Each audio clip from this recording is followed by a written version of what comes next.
Hello, listeners. It's Gunter here with some exciting news. We're on the lookout for sponsors to join us on our incredible journey with Inspired Change with Gunter. If your organisation cares deeply about meaningful conversations around masculinity, self development, and mental health, we'd love to partner with you. Our podcast has a wonderful, dedicated audience committed to personal growth and positive social change. By sponsoring Inspired Change with Gunter, your brand will connect with listeners who truly value thoughtful discussion and support initiatives that promote real transformation. We're incredibly proud to be ranked number 1 in Australia and number 5 in the USA on FeedSpot's top men's mental health podcasts to listen and follow in 2024. With an average of 50,000 downloads per episode each week from listeners all around the world, our reach is significant and growing. For more information on how to become a sponsor, please reach out to Miranda Spiegner Sapon, our showrunner and executive producer at miranda@noirtainment.com. We'd love to explore how we can work together to inspire change.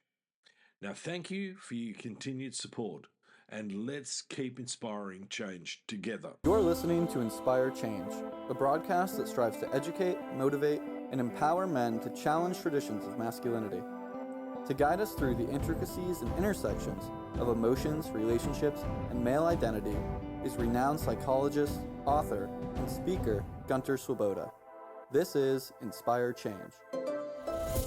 Before I begin the actual podcast, I would like to respectfully acknowledge the Gadigal people of the Eora Nation, who are the traditional custodians of the land on which I work.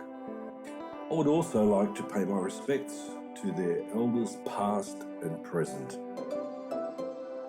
Welcome everybody to another episode of Inspired Change with Gunter. I'm your host. Welcome to Inspired Change with Gunter, the podcast that I've dedicated to exploring the evolving landscape of masculinity and actively fostering positive change, not just in men, but men and women. We're going to delve into a topic that's sparking a lot of conversation and concerns, and that is the relationship between Gen Z men and feminism. Now, the question is, why do so many young men seem to have a problem with feminism? And what can we do about it? The Sydney Morning Herald recently published an insightful article titled Gen Z Men Have a Problem with Feminism, and we need to talk about why. When I read this piece, I was pleased because it highlighted a growing trend among young men who feel disconnected from or even hostile towards the feminist ideals. And I think that's a really critical issue, especially if we're looking at creating an environment, a society that is inclusive, that is much, much more empathic, understanding, and creates a level playing field for men and women, both in their personal relationships, but also in the workplace, in professions, as well as in recreation. So let's just take a quick look at the current landscape. Gen Z, born roughly between 1997 and 2012, have grown up in a world where significant social and cultural shifts have occurred. Feminism, gender equality, and discussions around toxicity of the masculine kind have become mainstream. Now, for those of you who are familiar with my podcasts, I'm not a huge fan of the moniker toxic masculinity, but it's out there. It's in the social media sphere. It's in the mainstream media sphere. And I'll go into that in another podcast where I'm going to sort of take a look at the pros and cons of taking that perspective. Now, despite this progress, many young guys seem resistant or even antagonistic towards feminism. Now, interestingly enough, there's also quite a significant cohort of women in the same arena. Now, according to the article, one of the primary reasons for this backlash is a perceived threat to their identity and social role. For generations, men have been socialized to believe in certain norms, being the provider, the protector, and the dominant figure. Feminism, which rightly challenges these norms, in that context is seen as undermining the traditional masculine identity. So, what's had such a significant impact? Well, the immediate answer is social media. We know that social media plays a significant role in shaping these perceptions. Platforms like YouTube, TikTok, and Instagram are rife with influencers who intentionally or unintentionally propagate anti feminist rhetoric. Algorithms push content that generates strong reactions, often amplifying controversial viewpoints.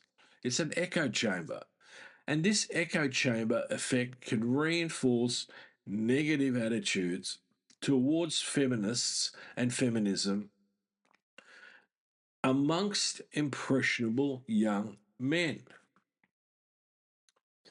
The other part to this is that the anonymity of the internet allows for the spread of misogynistic views.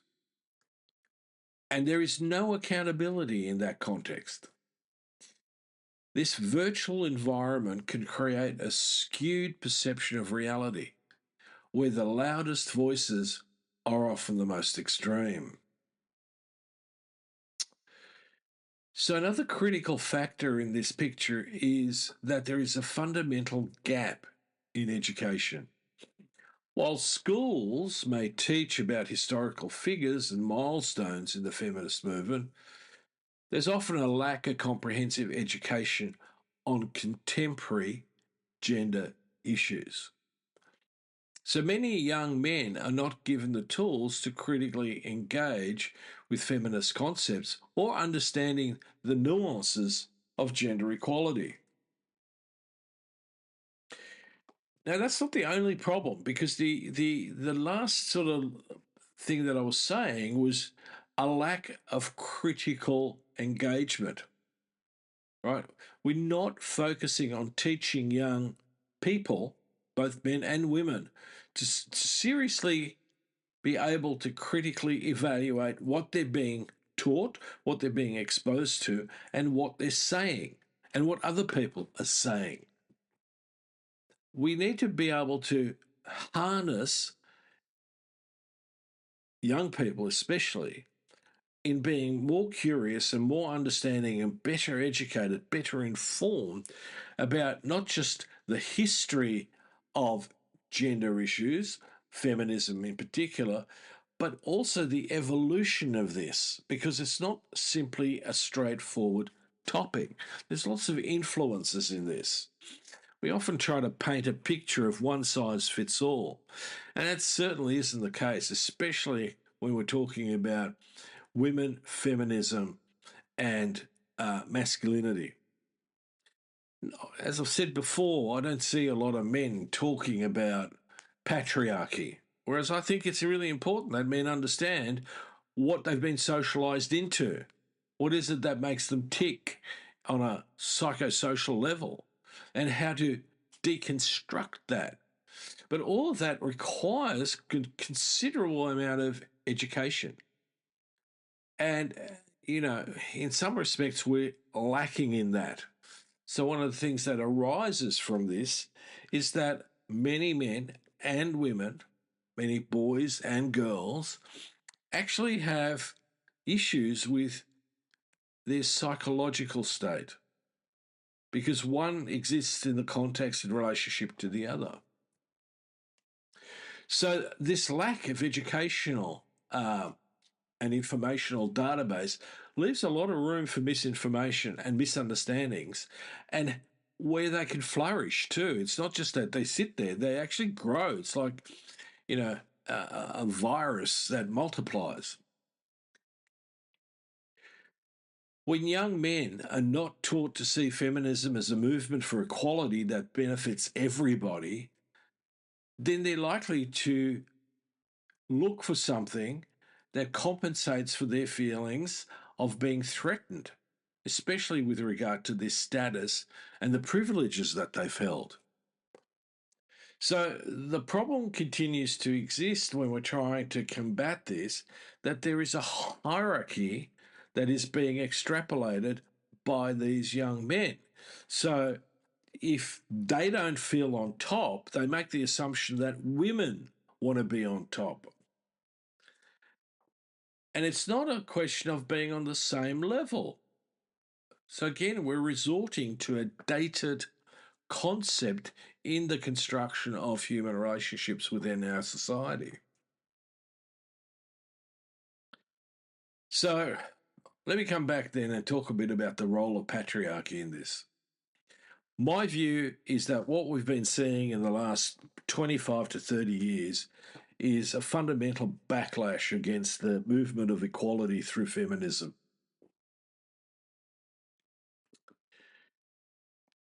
In this context, if we remind ourselves that patriarchy, which is characterized by territory, hierarchy, acquisition, competition, and combativeness, as the shaping force in our social expectations of men, then we've got a problem, and we've got a problem that is going to continue, and with it, the fragmentation of human relationships. So these patriarchal values are so deeply ingrained that fundamental principles of feminism or humanism, of equality, cooperation, and shared power seem not just alien, but actually threatening. So when men are socialized to compete and dominate, the idea of sharing power, resources, and prioritizing equity can feel like a loss. And in that painful experience of loss and grief, many men often look to, express themselves more forcefully. Now, in a small amount of relationships, that may come out as violence. Now, when I say small, proportionately, it's more than big in a way. We shouldn't have the statistics that we have in that regard. But again, when we look at what happens within these relationships where there is domestic violence or where there's, domestic homicide, we see men who are deeply, deeply wounded. And that's not an excuse. They need to get their shit together and address that. But it's not, we can't just see that as men as evil. That's not the issue. It's not even true in many respects. There might be some, but no more than what there is in the general population. So this whole problem then results that it's not only damaging to women, but more importantly, in some respects, coming from my perspective, it is significantly damaging to men. Where we're pressured to conform to rigid and outdated and often harmful ideals of masculinity, where being combative resolves all problems. So the question then arises, what can we do about this? And when I launched Making Good Men Great as a framework, my intention was that we needed to reimagine masculinity from a completely new page in the book. We also needed to develop a curriculum for change. And we needed to build healthy, supportive networks for men that are not based on the traditional pissing context or, overbearing, constructed traditional maleness, the alpha male or the, hugely successful but emotionally stunted male. Leadership is not determined by who you can dominate and control, but rather who you can serve. And we need to learn to serve each other. So, in challenging the patriarchal characteristics that I've talked about, is we're going to be able to pave the way for a healthy understanding of masculinity. And this is where parenting becomes a really important aspect. We as men, reimagining ourselves and how we operate in our world, are going to be the leading role models for our sons. So to see that, Gen Z's got a real problem with feminism, right, and that we don't have enough necessarily to create a groundswell of positive and constructive change, we need to tackle that. We need to get on top of it. Because the negative consequences, the disturbing and destructive consequences of staying within the patriarchal framework is going to be a reduced level of empathy, a reduced level of being able to be in healthy, intimate relationships. And our mental health statistics are going to go south. We're going to see more anxiety, more depression, and we're going to see, more suicide. So the emphasis on empathy and cooperation and emotional intelligence must be stimulated in our society more now than ever before. It's about showing men that strength isn't just physical or authoritarian, but also emotional and relational. So let me make a few suggestions about what we can do practically here. So first, we need to foster open dialogues about feminism and masculinity, both in an educational setting, but also in our communities. We have lots of communities, like sporting communities, that insist subconsciously to continue the patriarchal way of being, and yet also recognize that their members are having serious mental health issues.